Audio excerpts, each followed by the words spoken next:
PCOS तरुण मुलींमध्ये खूप जास्त वाढतं. Usage of lots of chemicals. PCOS असेल तर त्यांना पुढे इन फ्युचर प्रेग्नन्सीला काही प्रॉब्लेम होतो का? ओव्ह्युलेशन वेळेवर होत नाहीये. तुम्ही खूप स्ट्रेस घेतात म्हणून तुम्हाला पीसीओएस झालाय. डाएट काय फॉलो केलं पाहिजे की ज्याच्याने पीसीओएस कमी होईल? अनियमित पाळी, पुरुषांसारखी hair growth, lots of hair fall. नमस्कार, मी श्रेया तुमच्या सगळ्यांचं स्वागत करते परत एका नवीन पॉडकास्ट मध्ये. आज आपल्या सोबत आहे सुप्रसिद्ध स्त्री रोग तज्ञ doctor Gauri ma'am. Welcome to our podcast ma'am. Thank you Shreya. तर आज आपण बोलणार आहोत अत्यंत महत्वाच्या विषयावर, जो की सध्या सर्वच मुलींना किंवा काही प्रमाणात तुम्ही सगळेजण फेस करत असाल, स्पेसिफिकली फिमेल्स, पीसीओएस बद्दल. मॅम, सर्वात प्रथम पीसीओएस म्हणजे काय? पीसीओएस चा लॉंग फॉर्म म्हणजे पॉलिसिस्टिक ओव्हॅरियन डिसीज किंवा पॉलिसिस्टिक ओव्हॅरियन सिंड्रोम. तर हा पीसीओएस कशामुळे होतो तर हॉर्मोन्सच्या अनियमिततेमुळे होतो. आणि याच्यामध्ये आपल्याला वेगवेगळ्या प्रकारची लक्षणं वेगवेगळ्या वयोगटांच्या स्त्रियांमध्ये आपल्याला बघायला मिळतात. म्हणजे स्कूल गोईंग गर्ल्समध्ये वेगळे, कॉलेजमधले जाणाऱ्या मुलींसाठी वेगळी लक्षणं असतील आणि लग्न झालेल्या बायकांमध्येही वेगळ्या प्रमाणात आपल्याला ही लक्षणं आढळतात. सो पीसीओडी मध्ये मुख्यत्वे आपल्याला अनियमित पाळी, समटाइम्स अतिशय वाढलेलं वजन किंवा अति कमी वजन आणि आपल्या अंडाशयाला पाण्याच्या गाठी, ज्याला आपण सिस्ट म्हणतो, हे आपल्याला सोनोग्राफीमध्ये बघायला मिळतं. सो इन नटशेल पीसीओएस हा 4-5 वेगवेगळ्या लक्षणांचा समूह आहे आणि त्याला मग आपण एकत्रित करून पीसीओएस असं नाव दिलेलं आहे. मॅम, सध्या पीसीओएस तरुण मुलींमध्ये खूप जास्त वाढतोय, याचं कारण काय असू शकतं? खूप चांगला प्रश्न विचारला श्रेया. पीसीओएस मध्ये मुलींना अतिशय जास्त कॉमन आपल्याला बघायला मिळतात ती कारणं म्हणजे यांचा अतिशय वाढणारा स्ट्रेस. छोट्या छोट्या गोष्टीत ह्या मुलींना स्ट्रेस फेस करावा लागतो आहे. आणि दुसरं महत्वाचं म्हणजे ह्यांच्या अनियमित जेवणाच्या वेळा आणि अनियमित झोपण्याच्या वेळा. सलग 7 ते 8 तास झोप या मुलींना मिळत नाहीये. वाढता स्क्रीन टाइम आणि व्यायामाचा अभाव ही मुख्य कारणं मी सगळ्यांना सांगू इच्छिते. आणि दुसरं वाढतं pollution, usage of lots of chemicals, pesticides, fertilisers हे आपल्या रोजच्या जेवणामध्ये जे मिसळले गेले आहेत अनफॉर्च्युनेटली, तर हे सुद्धा एक खूप मोठा रोल प्ले करत आहेत आपल्याला हॉर्मोनल इम्बॅलन्स देण्यासाठी. आणि तिसरं महत्वाचं की जंक फूड. तुम्ही बघाल आज तर कुठल्याही जंक रेस्टॉरंटमध्ये जा, तिथे ह्या तरुणाईचीच गर्दी आपल्याला दिसते. वाढतं कॉफीचं व्यसन म्हणा, पिझ्झा, बर्गर, वडापाव, ह्या सगळ्या गोष्टी त्यांच्यासाठी रोज खाणं हे नॉर्मल झालंय, पण which is really not normal, हे आपण लक्षात घेतलं पाहिजे. म्हणजे लाईफस्टाईल चेंज केली तर मग याचं प्रमाण कमी होऊ शकतं. नक्कीच, 100%. त्यासाठी daily exercise, yes, diet proper घेतला पाहिजे. येस. आता डाएट म्हणजे आय वोंट से की तुम्ही हेच खा तेच खा. Diet is just a right food at right time. Ma'am, PCOS ची लक्षणं काय असतात? पीसीओएस ची लक्षणं वेगवेगळ्या वयोगटामध्ये वेगवेगळ्या प्रकारे दिसतात. जसं आता स्कूल गोईंग गर्ल्स आहेत तर त्यांच्यामध्ये आपल्याला सुरुवात होईल अनियमित पाळी, बऱ्याचदा पुरुषांसारखी हेअर ग्रोथ म्हणजे अपर लिप म्हणा किंवा साईड चिक्सला, किंवा लॉट्स ऑफ हेअर फॉल, खूप सारे पिंपल्स येणे, नंतर मानेच्या पाठीमागच्या भागामध्ये काळे डाग किंवा पूर्ण ती त्वचा जाड आणि वेल्वेट सारखी होऊन आणि काळेपणा त्याला येतो.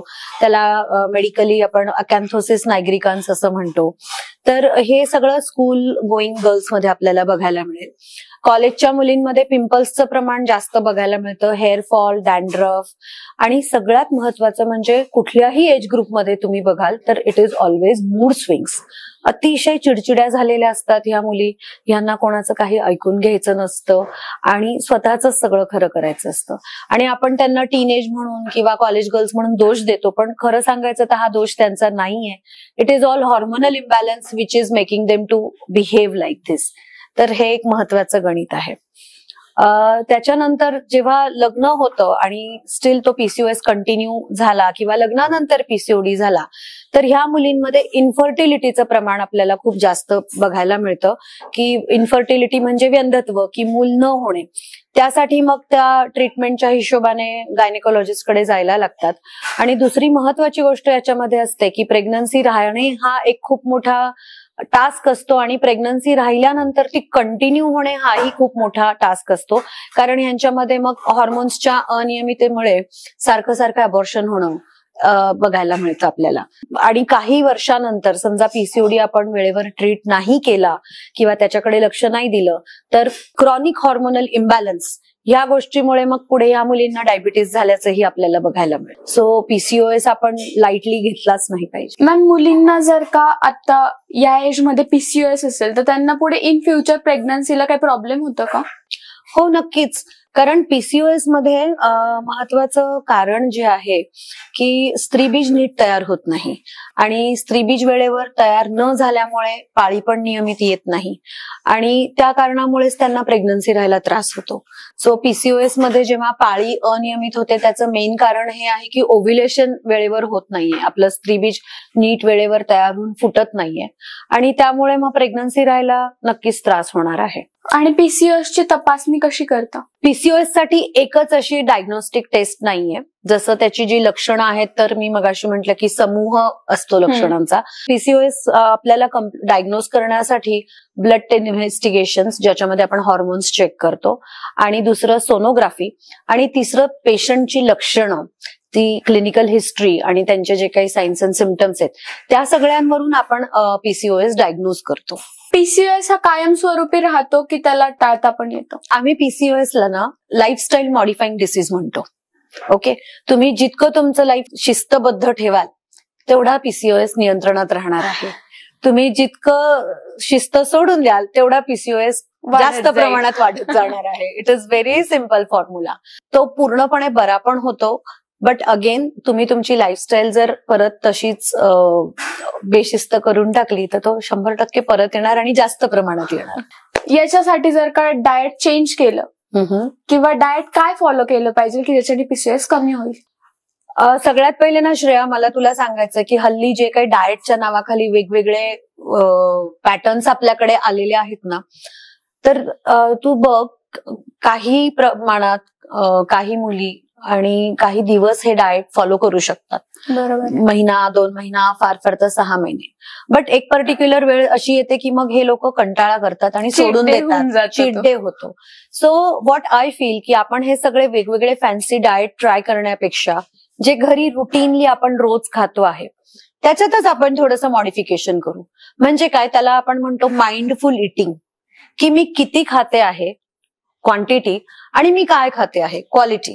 तर ह्या 2 गोष्टींवर जरी लक्ष दिलं तर तुमचं भाजी पोळी वरण भात कोशिंबीर खाऊनही वजन व्यवस्थित नियंत्रणात राहतं. त्याच्यासाठी कुठलंच फॅन्सी गोष्ट करायची गरज नाहीये. बट तुमचं डाएट पण तुम्हाला तेव्हाच साथ देतं जेव्हा तुम्ही त्याच्या जोडीला एक्सरसाइज करतात. नुसतं एक्सरसाइज किंवा नुसतं डाएट काहीच उपयोगाचं नाहीये.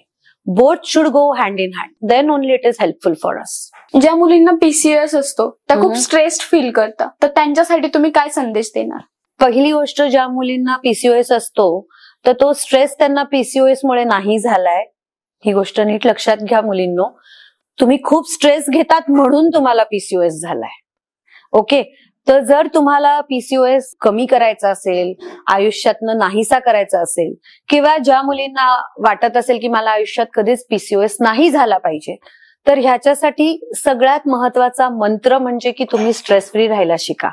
छोट्या छोट्या गोष्टींचा स्ट्रेस घेत नका जाऊ, पहिलं. दुसरं, तुम्ही तुमचं एक्सरसाइज रेग्युलर ठेवा. स्वतःसाठी आपण पाऊण ते 1 तास कसाही रोज काढूच शकतो.